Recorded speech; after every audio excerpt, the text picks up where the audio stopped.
ప్రస్తుతం హోమ్ యాక్సెసరీస్కి, షాపింగ్కి, ఫుడ్ కోసం అని చెప్పి సెపరేట్గా మనం షాపింగ్ చేస్తూ ఉంటాం కదా. ఇలా కాకుండా అన్నీ ఒకే చోట దొరికితే ఎంత బాగుంటుందో. దీనివల్ల అసలు మన టైం కూడా వేస్ట్ అవ్వదు. ఇలా మీ టైం అండ్ ఎనర్జీని సేవ్ చేయడానికి వచ్చేసింది వాల్యూ జోన్ హైపర్ మార్ట్. ఇక్కడ 365 డేస్ బోల్డ్ అని ఆఫర్లు. ఈ కార్యక్రమాన్ని సమర్పిస్తున్న వారు వాల్యూ జోన్ హైపర్ మార్ట్. నమస్కారం, వెల్కమ్ టు సుమన్ టీవీ. నేను గీతాంజలి. ప్రస్తుతం మనతో పాటు లలిత అమ్మవారి ఉపాసకురాలు లలిత పరివార్ అనేటువంటి ఒక సంఘాన్ని స్థాపించి ఎంతో మందికి లలితా సహస్రనామం అలాగే విష్ణు సహస్రనామాన్ని ఆన్లైన్లో ఉచితంగా నేర్పిస్తూ ఉన్నారు అరుణ పేరి అమ్మగారు. వారు ప్రస్తుతం మనతో పాటు ఉన్నారు, వారితో మాట్లాడదాం. అమ్మ నమస్కారం. నమస్తే అమ్మ. శ్రీమాత్రే నమః. శ్రీమాత్రే నమః. చాలా సంతోషం మా, మీరు నేర్పించినటువంటి లలితా సహస్రనామం ద్వారా ఎంతో మంది వారి జీవితాలు బాగుపడ్డాయని చెప్పడం నేను విన్నాను. మిరాకిల్స్ జరిగాయి చాలా మందికి. అయితే ఈ రోజుల్లో పరిస్థితులు చూస్తున్నాం కదా, ఆరోగ్యరీత్యా మాట్లాడుకుంటే పీసీఓడి అనేది ఒక పెద్ద ప్రాబ్లం అయి కూర్చుంది.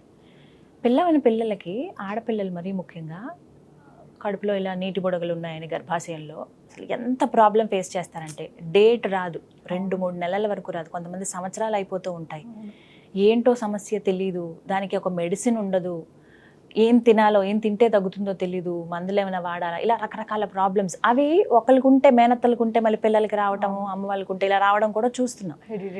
ఈ ప్రాబ్లం ఎలా అయిపోయిందంటే, పెళ్ళైన తర్వాత పిల్లల కోసం వేచి చూడాల్సి వస్తుంది సంవత్సరాల పాటు.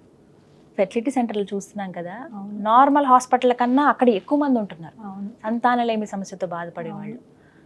చాలా బాధ అనిపిస్తుంది, ఎందుకంటే ప్రతి ఆడపిల్లకి అమ్మ అని అనిపించుకోవాలని ఉంటుంది ఖచ్చితంగా. అది పరిపూర్ణ మహిళగా భావిస్తాం మనం. ఆ భాగ్యానికి నోచుకోలేకపోతున్నారు. అంటే ఎందుకు ఇలాంటి ప్రాబ్లమ్స్ ఇప్పుడు చూస్తాం? చాలా మంచిదమ్మా, నిజంగా ఇది కూడా సమాజంలో ఇప్పుడు చాలా ఎక్కువగా కనిపిస్తుంది, మనకి చాలా ఎక్కువగా కనిపిస్తుంది. దీనికి ఒక మెయిన్ రీజన్ నాకు ఏంటనిపిస్తుంది అంటే, ఒకటి కొంచెం లేట్ మ్యారేజెస్ కూడా కారణం అయి ఉంటుంది. పూర్వం రోజుల్లో ఒక టైం టు టైం పిల్లల్ని చూసుకుని వాళ్ళు మ్యారేజెస్ చేసేవారు. వాళ్ళు అండర్స్టాండింగ్ ఎక్కువ ఉండేదమ్మా, భార్యాభర్తల్లో అండర్స్టాండింగ్ ఉండేది. తర్వాత ఒక రెస్పాన్సిబిలిటీ, ఒకళ్ళకొకళ్ళు రెస్పాన్సిబిలిటీగా ఉండేవారు. ఇవన్నీ ఉండేది కాబట్టి ఈ ప్రాబ్లమ్స్ ఉండేది కాదు. చిన్న చిన్న కష్టాలున్నా హ్యాపీగా ఉండేవారు. అవును. ఇప్పుడు ఏంటంటే ఈ అండర్స్టాండింగ్ తక్కువైపోయింది. మెయిన్ భార్యాభర్తల్లో సరైన అండర్స్టాండింగ్ లేక, సరిగ్గా వాళ్ళు ఒకళ్ళతో ఒకళ్ళు మంచిగా ఉండక, ఒకటి ఫస్ట్ ప్రాబ్లం అక్కడి నుంచి స్టార్ట్ అవుతుంది. Second late marriages. Late marriages వల్ల కూడా మన బాడీ ఉంటుంది కదా, ప్రతి దానికి ఒక టైము, ఈ పీరియడ్ ఇది, ఈ పీరియడ్ ఇది ఇలాగా. సో దానివల్ల ఒకటి లేట్ మ్యారేజెస్, దాని తర్వాత మళ్ళీ వెయిట్ చేస్తారు ఒక 2 years, 3 years, 4 years. అంటే పెళ్ళయ్యాక మేము లైఫ్ ని ఎంజాయ్ చేయొద్దా, అప్పుడే పిల్లల అనే వాళ్ళు కూడా ఉంటారు. పెళ్ళికి కూడా ఇలాగే ఇంకా మంచి అంటే ఎక్స్పెక్టేషన్. అక్కడ మనం ఏం తీసుకోవాలి, ఎక్స్పెక్టేషన్, ఓవర్ ఎక్స్పెక్టేషన్. అలా ఉంటేనే, అలా దొరికితేనే చేసుకుంటామని, దానివల్ల కొంచెం లేట్ మ్యారేజెస్ అవుతుంది. లేట్ మ్యారేజెస్ అయిన తర్వాత కూడా పిల్లల గురించి ఇంకా వెయిట్ చేస్తున్నారు, ఒక 2-3 years మేము ఎంజాయ్ చేయాలని. దీనివల్ల అంతా కూడాను ఈ రోజుల్లో మన తినే ఫుడ్ వల్ల కూడా మన శరీరంలో చాలా చేంజెస్ వచ్చాయమ్మా. సో ఈ వీటిలన్నింటికి కూడా అవన్నీ ఎఫెక్ట్ అంతా మన శరీరము, మన లోపల ఉన్న గర్భాశయంకి చాలా ఎఫెక్ట్ అవుతుంది, చాలా ఎఫెక్ట్ అవుతుంది. స్పెషల్లీ ఆడపిల్లలకి ఎఫెక్ట్ అవుతుంటే దీనికి కారణం కొంచెం హెల్దీగా ఉండి కొంచెం ఒళ్ళుగా ఉంటారు చూడండి, పాపం వాళ్ళు ఎక్కువ బాగా బాధపడుతున్నారు. ఒబిసిటీ. ఎక్కడికి వెళ్ళిన డాక్టర్లు అంటారు, ముందు మీరు వెయిట్ లూజ్ చేసుకోండి అమ్మా, తర్వాత ట్రీట్మెంట్ స్టార్ట్ చేద్దాం అంటారు. ఇది కూడా ఒక పెద్ద ప్రాబ్లము. ఇదంతాకి కారణం ఏమిటంటే మన ఖాన్పాన్, మన భోజనము. రెండోది మన దినచర్య కూడానమ్మా చాలా చేంజ్ అయిపోయిందమ్మా. ఎంత చక్కగా సిస్టమేటిక్గా మనం చెయ్యాలో మనం అలా చేయటం లేదు. దానికి కారణం రాత్రి 12 గంట 2ంటికి పడుకుంటారు. నిజమమ్మా. 2ంటికి పడుకున్న తర్వాత పొద్దుటే మళ్ళీ 7, 8, 9, 10 రాదు. మీరు ఎక్కడ రాత్రి పడుకున్నారు, ఎక్కడ మీరు మార్నింగ్ లేచారు, మీ దినచర్య ఎక్కడి నుంచి స్టార్ట్ అవుతుంది? పూర్తి సూర్యుడు ఉదయించిన తర్వాత 2-3 గంటల తర్వాత ఏ టైంలో అయితే మనం పాజిటివిటీగా, మార్నింగ్ అంటే పూర్తి ఫుల్ పాజిటివ్ ఉంటుంది. మనకి ప్రకృతిలో నేచర్ని కనెక్ట్ చేసుకోవాలి. నేచర్లో మార్నింగ్ టైము ఫుల్ పాజిటివిటీ ఉంటుంది. మనం ఆ పొద్దుట చక్కగా 5 నుంచి 9 లోపల మనం అన్ని మంచి పనులన్నీ ఫ్రెష్గా ఉంటామమ్మా. ఆ ఫ్రెష్ టైంలో మనం ఎంత మంచిగా ఉండి ఎన్ని చేసుకుంటామో మన బాడీకి కూడా అది చాలా బాగా పనిచేస్తుంది. సో మనం లేచిందే 9-10 లేచామనుకోండి, దాని తర్వాత మన దినచర్య లేజీగా ఉంటాము, ఏదో చేస్తాము. సో ఇదంతా ఏంటవుతుందంటే మన బాడీ ఆ సెట్ అంతా కూడా పూర్తి డిస్టర్బ్ అయిపోతుంది. దానివల్ల ఈ ప్రాబ్లమ్స్ వస్తున్నాయి. అయితే ఇందులో మిమ్మల్ని అంటే ప్రత్యేకించి ఈ ప్రశ్న మిమ్మల్ని ఎందుకు అడిగానంటే, లలిత అమ్మవారి సహస్రనామాల్లో ఒక్కోటి ఏదో ఒకదానికి ఒక సొల్యూషన్ ఉంటుంది అని విన్నానమ్మా. ఇందులో ఎవరైతే ఈ పీసీఓడి సమస్యతో బాధపడుతున్నారో అలాంటి వాళ్ళకి అమ్మవారి నామాలు ఏవైనా ఉన్నాయా, అవి నిత్యం స్మరించుకునేలాగా, ఆ సమస్య నుంచి బయటపడేలాగా? ఉందమ్మా, నిజంగా తప్పకుండా ఉంది. చాలా మంచి నామం ఉంది. అంటే ఒక మంచి పాజిటివిటీ తీసుకొచ్చి ఆ నామం చదువుకున్న తర్వాత మనలో ఒక మాతృత్వం అనేది ఒకటి స్టార్ట్ అవుతుంది. ఆ నామం చదివిన తర్వాత ఎలాంటి వాళ్ళైనా ఇంకా మాకు వద్దు అనుకున్న వాళ్ళల్లో కూడా ఒక మాతృత్వం పెరుగుతుంది. నేను అమ్మ అవ్వాలి అని ఒక మాతృత్వం పెరిగే ఒక మంచి శ్లోకం ఉంది. 15వ శ్లోకం చూడండి. స్తన భారదళన్ మధ్య పట్ట బంధవళిత్రయా. 15వ లైన్.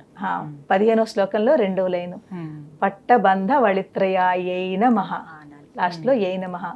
స్తన భార దళన్ మధ్య పట్టబంధవళిత్రయాయై నమః. కరెక్ట్.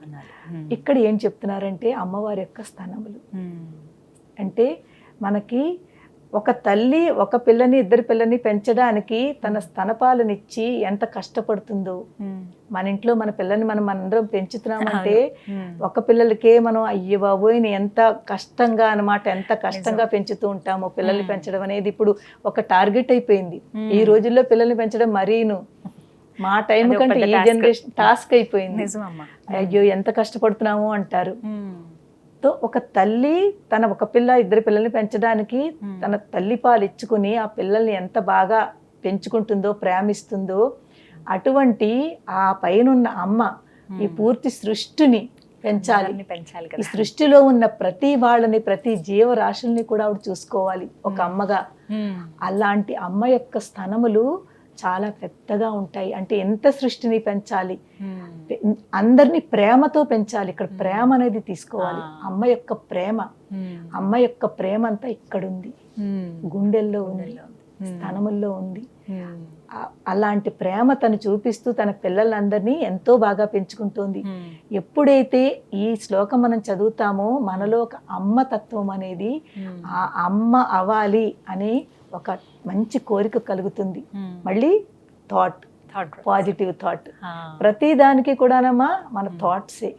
మన థాట్స్ ని మనం ఎంత బాగా ఉంచుకుంటామో మనకు అదంత బాగా వర్క్ అవుతుంది. అంటే సంతాన లేమితో ఎవరైతే బాధపడుతున్నారో వాళ్ళకి ఈ శ్లోకం, ఈ మంత్రం చాలా బాగా పనిచేస్తుంది. ఎన్నిసార్లు పఠించాలమ్మా? ఇది కూడా మినిమం 11 టైమ్స్ రోజు పఠించాలి. మినిమం 11 టైమ్స్, కానీ మాక్సిమం మీరు ఎంత చేస్తే మీకు అంత మంచిది.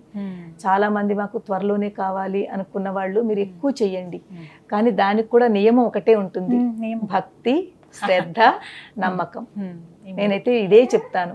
మీరు భక్తిగా ఒక చోట కూర్చుని నేను అమ్మవారి నామ మంత్రం చదువుతున్నాను, నడుస్తూ ఇటు అటు చదువుతూ అలా కాకుండా, వీళ్ళ మీద వాళ్ళకేసి చూస్తూ అలా కాకుండా ఒక చోట కూర్చుని నేను ఇది ఒక మంత్రాన్ని నేను చదువుతున్నాను, నాకు తల్లి కావాలి, నేను తల్లిని అవ్వాలి, ఆ కోరికతోటి ఈ శ్లోకం చదవండి.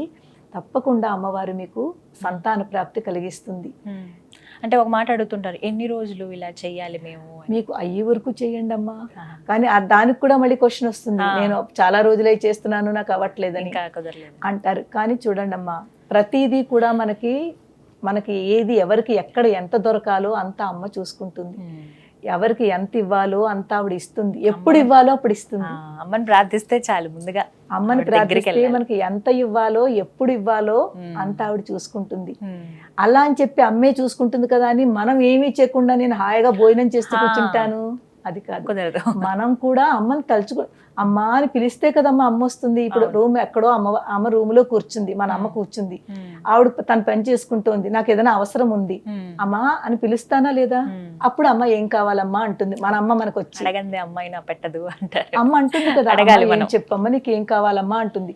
అంతేకాని అమ్మ ఎక్కడో కూర్చుంది, నువ్వేమో ఇక్కడే కూర్చుని నాకు అమ్మ ఇచ్చేయి అంటే నువ్వు వచ్చేయంటే ఎలా వస్తుంది?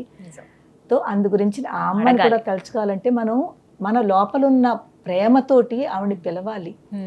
ఆ ఎఫెక్షన్, ఆ ఒక తల్లి ఎఫెక్షన్ ఎలా ఉంటుందో ఆ అమ్మతో కూడా అంత కనెక్టివిటీ పెంచుకుని ఆ అమ్మని ప్రేమతోటి అడగాలి. అదే ఓన్లీ ఆడవాళ్ళు ఒక్కళ్ళే కాదు, ఇద్దరు కూడా, భార్యాభర్తలు ఇద్దరు కూడా. ఎందుకంటే సంతానం కావాలంటే ఒక్కళ్ళతోటి కాదు కదమ్మా, ఇద్దరు ఆ ఎఫెక్షన్ పెట్టుకోవాలి, ఆ నమ్మకం పెట్టుకోవాలి. భార్యాభర్త ఇద్దరు ఇలా ఇద్దరు కూడా చదవచ్చును.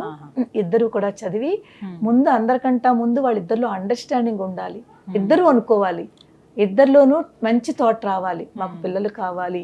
ఒక్కళ్ళే అనుకుని రెండో వాళ్ళు అనుకోపోతే లేదు. ఈ మధ్యనే నేను ఒక చోటకి వెళ్ళాను, న్యూలీ మ్యారీడ్ వాళ్ళు. న్యూలీ అంటే ఒక 3 years అయింది. 3 years అయితే పాపం వాళ్ళు కావాలి, అమ్మాయికి చాలా ఉంది, నాకు పిల్లలు కావాలి, పిల్లలు కానీ ఇంకా అతనిలో ఇంకా అది రాలేదు, థాట్ రాలేదు. ఇంకా ఎందుకంత కంగారు పడుతున్నావు, ఇంకా 3 ఏళ్లే కదా అయింది, ఏం కంగారు, అతనిలో ఆ థాటే రాలేదు. అలాంటప్పుడు ఎలాగమ్మా, ఇద్దరిలోనూ ఆ థాట్ వచ్చి మాకు కావాలి అనుకుంటున్నప్పుడే కదా. ఎప్పుడైతే ఆ థాట్ ఇద్దరిలోనూ కనిపిస్తుందో అప్పుడు అవుతుంది. కానీ ఒకళ్ళలోనే ఉండి నీకు నువ్వు వెయిట్ చెయ్యి, ఇప్పుడు వద్దు ఇది అది అనుకుంటే అవ్వదు. అలాంటి వాళ్ళు కూడా ఉన్నారు ఇప్పుడు. పిల్లలు కావాలి అని ఒక తల్లి అనుకుంటే కాదు కదా, భార్యాభర్త ఇద్దరు అనుకోవాలి. ఇది కూడా ఒక పవిత్ర బంధం కదమ్మా. అదే అర్థం చేసుకోవట్లేదమ్మా ఇప్పుడున్న భార్యాభర్తలు. ఈ పవిత్ర బంధాన్ని అర్థం చేసుకోవాలి. ఇది మనకి ఒక చక్కటి మన సంసారాన్ని మనం ముందుకు తీసుకెళ్లే ఒక ప్రయత్నం మనం చెయ్యాలి. ఈ శివుడు మనకి, అమ్మవారు మనకి ఇంత పెద్ద సృష్టి ఎందుకు చేస్తోంది, సృష్టిలో మన అందరినీ ఎందుకు తీసుకొచ్చింది, మనందరము కూడా మన సంసారాన్ని ఇంకా అభివృద్ధి చెందడానికి, సంసారంలో సైక్లింగ్ ఇలాగ నడవాలనే కదా. సో దాన్ని మనం అర్థం చేసుకుని, పవిత్ర బంధాన్ని అర్థం చేసుకుని కాస్త ప్రేమగా, ఎక్కడ ప్రేమ కావాలో అంత కాస్త ప్రేమ ఇచ్చి మీరు చేస్తే మీకు తప్పకుండా సక్సెస్ అవుతుంది, మీకు సంతాన ప్రాప్తి కలుగుతుంది. ఈ నామం చదువుకోండి, ఈ 11 సార్లు మినిమం చదవండి, దానికంటే ఎక్కువ చదువుకున్నా పర్లేదు, అవుతుంది. మీకు ఏ ప్రాబ్లంలు ఉన్నా పర్లేదు, అమ్మవారు చూసుకుంటుంది. ఆ నమ్మకంతో, భక్తితో మీరు పాటించాలి. చాలా చక్కగా వివరించారమ్మా, ధన్యవాదాలు. శ్రీ మాత్రే నమః.